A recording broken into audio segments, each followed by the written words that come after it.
안녕하십니까. 삼지회계법인의 최환열 회계사입니다.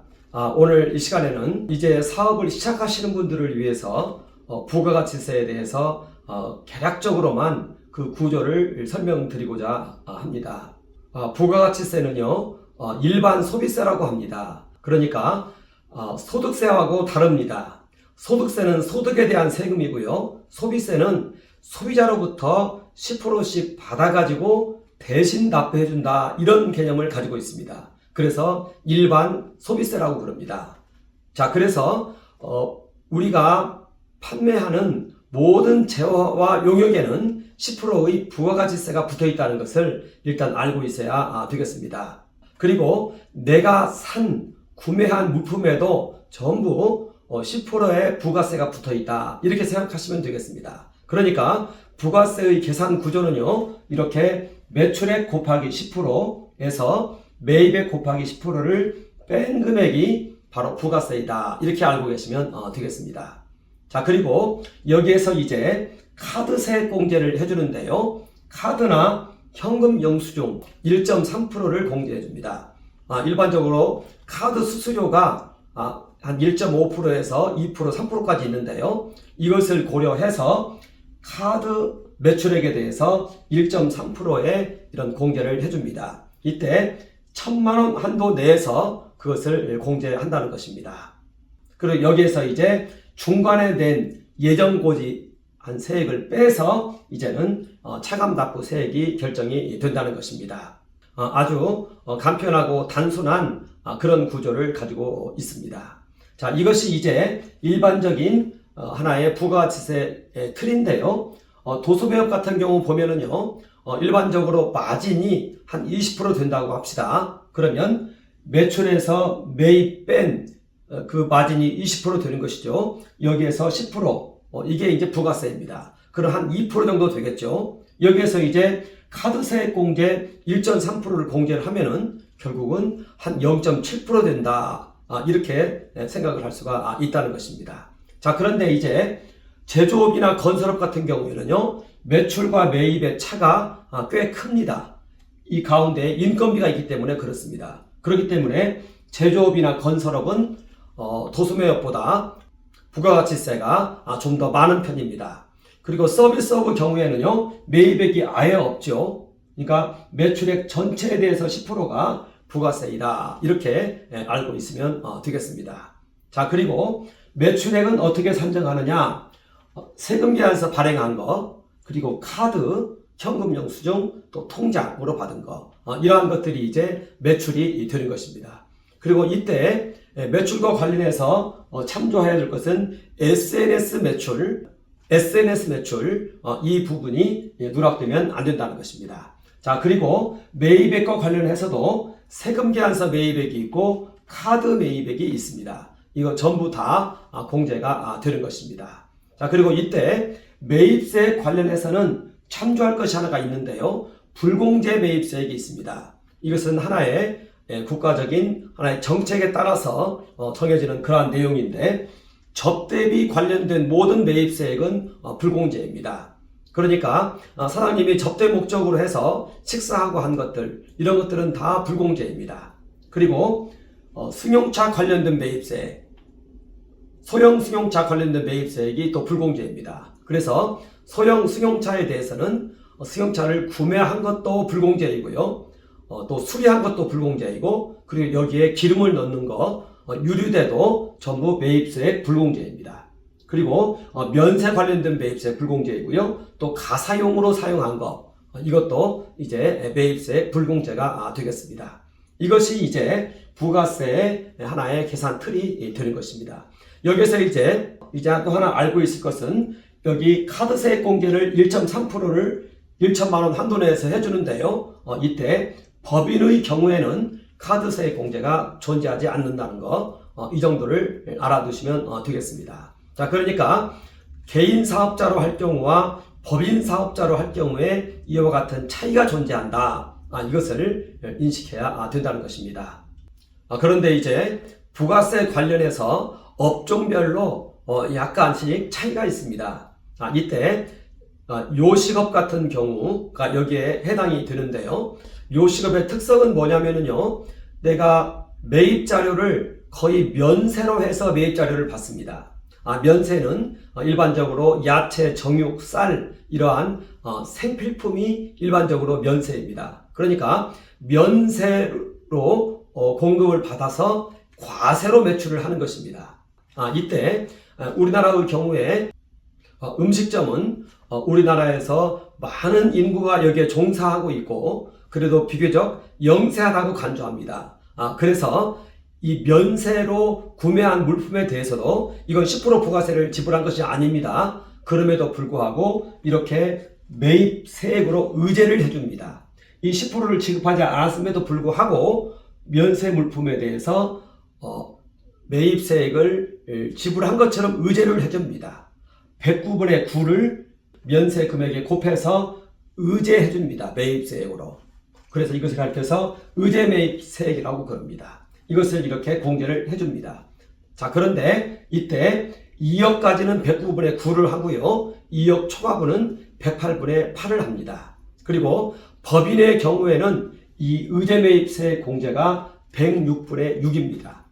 이러한 것들이 이제 법인 사업자와 개인 사업자의 차이가 되겠습니다.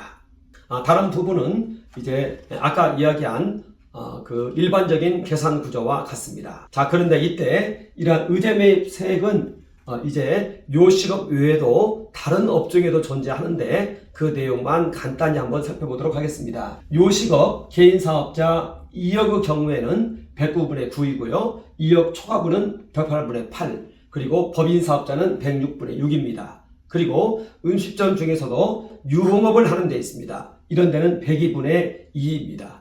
그리고 과자, 도정, 제분, 떡 이런 데는 106분의 6이고요. 다른 또 개인 사업자들이 이렇게 존재합니다. 그리고 부가세 중에서 수출하는 것이 또 약간 이제 차이가 있습니다. 수출하는 재화에 대해서는 0%의 세율을 부과합니다. 그러니까 영세율이라고 그럽니다. 자, 그러면 매출액이 0%니까요. 매입액 전체는 다 공제를 받게 되는 것입니다. 환급을 받는다는 것이죠. 이것은 이제 수출 진흥 차원에서 이와 같이 하고 있습니다. 그리고 이 면세라는 것이 있는데요. 면세하고 영세는 다릅니다. 면세는 세금 자체를 아예 면해 주는 것이기 때문에 이 매입액에 대해서도 이건 환급을 해주지 않습니다. 매출도 0%, 매입도 인정을 하지 않습니다. 면세는 그래서 이렇게 환급받는 것이 없습니다. 그런데 영세율 사업자, 말하자면 수출하는 그러한 사업자에 대해서는 매입세액 전체에 대해서 10%를 공제해주고 있다. 이렇게 알고 있으면 되겠습니다. 그리고 이제 간이 사업자에 대해서 한번 알아보도록 하겠습니다. 간이 사업자 기준에 4,800만 원이었는데요. 지난 2023년도에 이게 1억 400으로 대폭 상향이 됐습니다. 그래서 웬만한 데는 상당히 많은 경우 이 간이에 해당이 됩니다. 1억 400이 되니까요. 해서 간이 사업자의 경우에 부가세 과세 구조가 어떻게 되는지 한번 살펴보도록 하겠습니다. 간이 사업자의 경우에는요. 이 매입세액을 받은 것으로 간주를 해버립니다. 그래서 매출액 곱하기 업종별 이익률을 곱하고 여기에 10%를 곱해서 부가세를 책정을 합니다. 그러니까 앞에서 언급한 이 매입액을 다 받은 것으로 간주를 해버린다는 거예요. 그래서 업종별 이익률을 곱해서 이렇게 산정을 한다는 것입니다. 해서 소매하고 음식점 경우에는 15%고요. 제조의 경우에는 20%, 숙박 25%, 건설 30%, 부동산 임대 40%, 서비스 30% 이런 형태로 해가지고 매출액 곱하기 업종별 이익률을 곱해서 여기에 10%를 한다는 것입니다. 그리고 이렇게 한 상태에서 또 카드세 공제를 해주니까요. 간이 사업자의 경우에 부가세가 굉장히 저렴하다는 것입니다. 카드세 공제를 1.3%를 해주고요. 그리고 매입액 받은 거에 대해서는 0.5% 공제를 해줍니다. 자, 그러니까 업종별 이익률 곱하기 10%에서 이제는 매입세액 빼고 카드세액 빼고 하면은 납부세액이 아주 미미하게 이렇게 나오는 것입니다. 그래서 간이 사업자의 경우에 부가세가 아주 이렇게 저렴하다. 이렇게 알고 있으면 되겠습니다. 그리고 간이사업자인 경우에는요, 부가세도 1년에 한 번 냅니다. 다음 해 1월 25일에 한 번 냅니다. 간이사업자 대상이 1억 400만 원인데, 그런데 유흥업과 임대업은 4,800만 원이라는 거, 이걸 좀 알고 계셔야 되고요. 그리고 간이사업자도 세금 계산서를 발급할 수 있는데, 그런데 신규 사업자하고 4,800만 원 이하인 사업자는 세금 계산서를 발행할 수 없다. 이것을 아시면 되겠습니다. 자, 그런데 이때 참조할 것이 하나가 있는데요. 이 간이사업자인 거하고 기장하고는 또 무관하다는 것입니다. 기장이란 뭐냐면요, 장부 작성이라는 뜻인데, 이것은 소득세를 신고할 때에는 장부를 작성해서 소득세를 신고한다, 이런 개념입니다. 기장은요, 소득세 때문에 하는 것입니다. 일반적으로 3,600 혹은 6,000이 넘어가면 기장 의무가 있습니다. 그래서 기장을 하지 않으면 세금이 많이 나옵니다. 소득세가. 이걸 참조해서 이제 의사결정을 해야 된다는 것입니다. 끝으로 이제 납부 기한에 대해서 한번 살펴보도록 하겠습니다. 부가가치세는요, 이렇게 1기, 2기로 구분을 합니다. 전반기를 1기라고 하고요, 후반기를 2기라고 합니다. 그리고 중간에 한번 잘라서 앞에 있는 것을 예정, 뒤를 확정, 이렇게 얘기합니다. 자, 그런데 이때 부가세 신고 납부는요, 기가 끝나고 2월 25일입니다. 자, 그러니까 7월 25일과 1월 25일이 부가세 확정 신고 납부입니다. 신고하면서 납부를 해야 된다는 것이죠. 이것이 이제 일반적인 기준입니다. 자, 그리고 중간에 전기에 낸 부가세의 절반 정도를 예정 고지를 해줍니다. 그래서 4월 25일에 예정 고지를 해줍니다. 이때는 이 기분은 10월 25일입니다. 이렇게 해서 1년에 4번 부가세를 낸다, 이렇게 알고 계시면 되고요. 신고는 이와 같이 7월 25일, 1월 25일 두 차례 한다, 이렇게 알고 있으면 되겠습니다. 법인의 경우에는요, 예정 때에도 예정 고지가 나오는 것이 아니라 예정 신고를 합니다. 그러니까 법인은 4번 신고를 한다, 이렇게 알고 계시면 됩니다. 자, 그런데 법인 중에서도 금액이 일정 금액 이하인 경우에는 예정 고지를 해준다, 이렇게 이해하면 되겠습니다. 간이사업자는요, 다음 해 1월 25일 한 차례 신고 납부를 한다, 이렇게 알고 있으면 되겠습니다. 그리고 간이사업자는 예정 고지도 존재하지 않습니다. 그런데 간이사업자의 경우에 유의해야 될 사항이 있습니다. 아까도 말씀드린 것처럼 소득세 때문에 기장을 한다는 것입니다. 그래서 일정 금액 이상인 경우에는 장부 작성 의무가 있다, 이것을 알고 있어야 됩니다. 간이는 부가세 얘기인 것이고요. 그리고 소득세는 또 다르다는 것입니다. 해서 1년 매출 도소매의 경우에는 6천만 원, 제조 음식점의 경우에는 3,600, 이 이상인 경우에는 장부 작성 의무가 있습니다. 자, 그런데 첫 사업연도의 경우에는 도소매업 같은 경우는 3억, 제조 음식점 같은 경우는 1억 5천에 대해서는 이제 율로 해서 소득세를 신고할 수 있도록 그렇게 돼 있다는 거 참조하시길 바랍니다.